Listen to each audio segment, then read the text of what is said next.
McPherson. McPherson. McPherson? Everybody says it differently. We've got a good old McPherson strut suspension.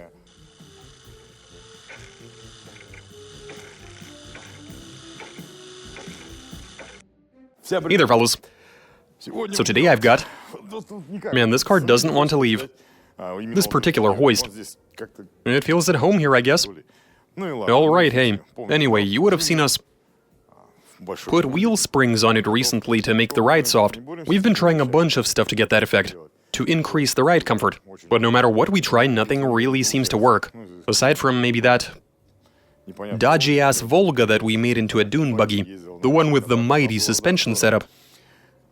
As for the more benign experiments we tried with springs, it's all good and well, but it's probably not what you want on a public road. And so an idea occurred to us. I suppose some of you might have driven in a car, or rather been sitting in a car that was parked on top of a moving trailer. So essentially the car is stationary. Meanwhile, the trailer is going over the bumps and the undulations. They're so nice that, I don't know, it feels as if you're driving in some sort of serious luxury car at the very least. As for why you get that sort of effect, well, I don't know. But my assumption is that it's because there are two suspensions. Well, and that's what inspired this video. I mean, seriously, let's try making a double suspension. Okay, so look, right here in front of the Lada, which is stock, you'll see a front suspension assembly for a Volga. The whole thing is fully assembled. You've got the subframe in there that we cut. Then we take the Volga steering knuckles and bring them closer to the stock Lada ones. And with them in place, we weld on all of these Volga bits, which is going to result in the car having a sort of double-decker suspension setup. Similar to how somebody was suggesting we put a car on top of a car to soften the ride. But hey, who's keeping us from doing this our way? Now, the front suspension with the beam should be fairly straightforward. But in the rear, with a Lada having a live rear axle, we're gonna have to think of something different. As in use a different kind of suspension. I even know which one. It's gonna be from a different vehicle. We'll use it to make a double-decker setup in the rear, so that the factory springs work in conjunction with an additional set that'll come with the new suspension assembly. Okay, yeah, let's make this double-decker suspension. Call it what you will, but I'm sure that it's going to be very nice and supple. Let's piece it together and go for a drive, shall we? Fellas, big thanks for taking so many pictures with our merch. You want some drip like this for yourself? Then check out our latest collection of merch. We've got some trendy hoodies, some toasty vests, stylish hats and t-shirts, baseball caps to suit anybody's taste, mugs, stickers, and of course some goodies for your cars. Air fresheners, license plate frames, document holders, key fobs. Hit the link in the description to get yourself some Garage 54 goodness. Get yourself some merch and don't forget to use the code Garage54, which is good for a solid discount. Making a double-decker suspension, how does it work? Translation and voiceover by BMI Russian.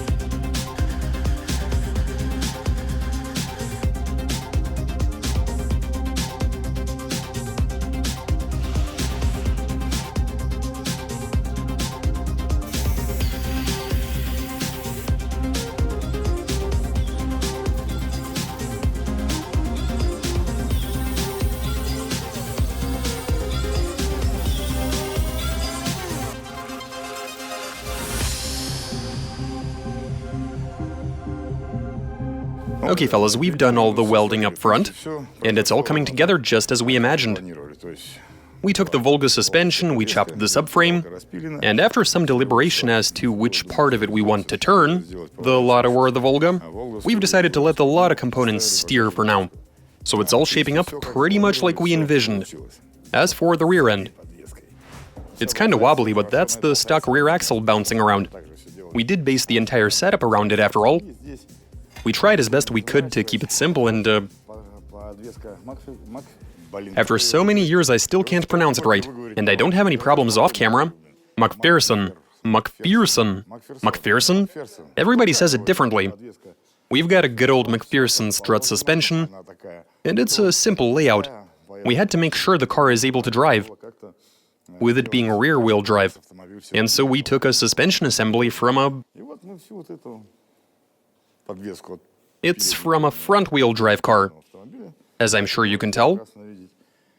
Yeah, these are all components for a front-wheel drive Lada. So all of this is for a front-wheel drive Lada, and all of this stuff is tied into the rear axle. The point was for none of it to be touching the body. For the stock Lada suspension to work with this other Lada suspension that we added. The end goal, of course, is to make the car nice and supple. Right, why don't we bring the car down and see how the suspension behaves? Sergey, have you welded up the link on that side? You have? Then why don't we observe from the other side to see what the wheel does? Let's go have a look. So once it begins to load up, now the strut is fully extended, it's going to start to compress and do what to the wheel? I suppose it's going to be pushed that way. Wait, you know what? This really isn't all that. Nope, nothing broke off. Hop on and shake the car. It's not nearly as wobbly as we were afraid it'd be. Wait a second, dude. There's no panhard rod in there, and we are going to need it to keep the car from doing this sort of dance. We need to cut this out some more. Yeah, you can tell that it's... Don't worry, we're fine. Okay, so cut the fenders, reinstall the panhard rod, and look at how much articulation we got. Yeah, we've done pretty well. So now we're gonna dial it all in. Using the adjustable links, we'll at least try to get the wheels into the correct position, just like the race car owners like to do. You know, when they don't have time to go to a shop. Because it's 3 a.m. and the race is tomorrow morning. You know how that goes. Okay, let's sort that out and do some testing.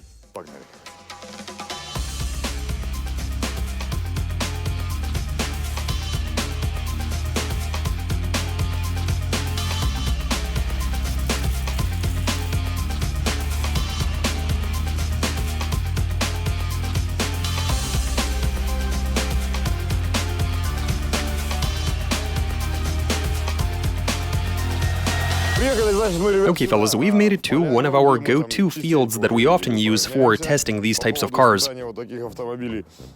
And we have been seeing quite a bit of snow recently. But I mean, there is some benefit to that, in that you get a good amount of light reflection, which in turn should allow for us to get a pretty good view of how this suspension works. Something tells me this will be bonkers in the best way possible. Let's do this. Okay, I'm in.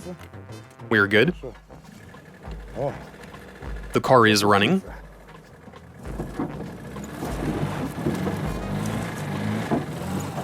Come on, where's my grip?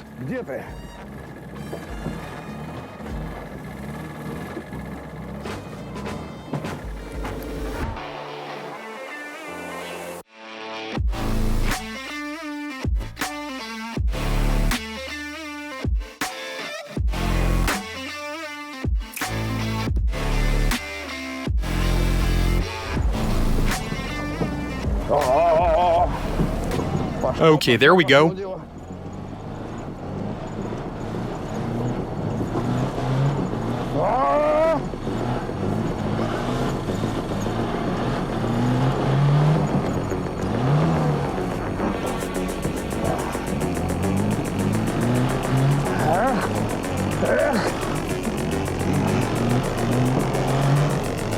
Drives nice.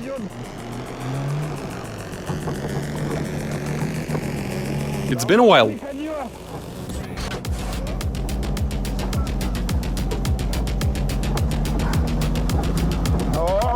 There we go. Camera fell off. This is going very well.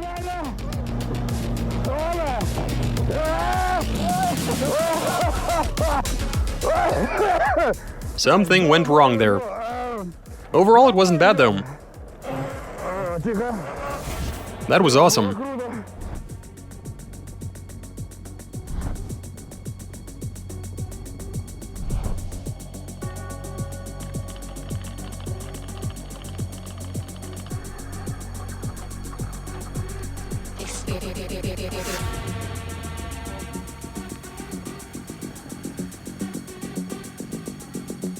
Man, the car drives great.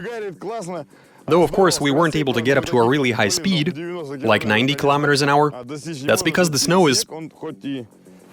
Well, I mean, it isn't too deep. Well, by our standards, anyway. But I mean, it does create quite a bit of resistance with those wide tires and a lack of grip in the back.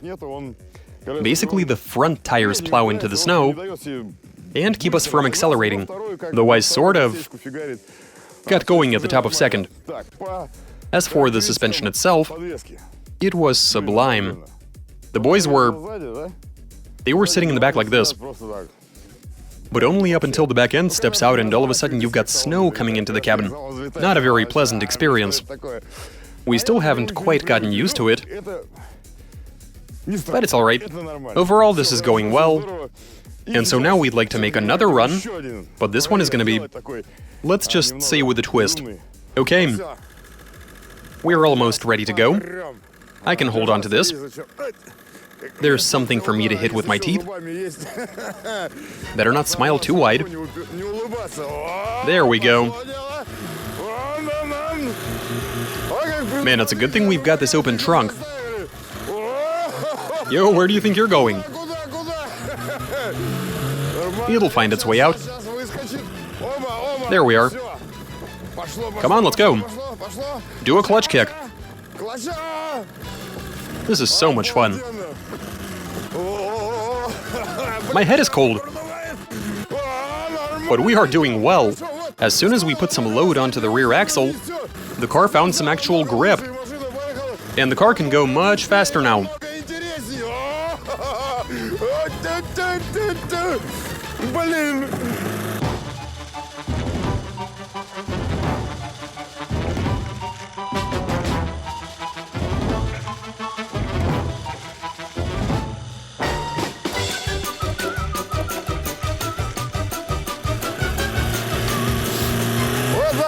There you go. 100 kilos in the trunk makes all the difference. We've reached a bumpy road. Oh man, the way this thing goes over all of the imperfections. The suspension soaks all of it up. Well, aside from that. But I mean, that was a full-blown jump. Not bad. This is a lot of fun. Beautiful.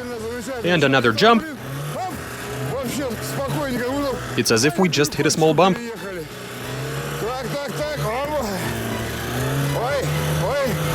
And it's off into the forest.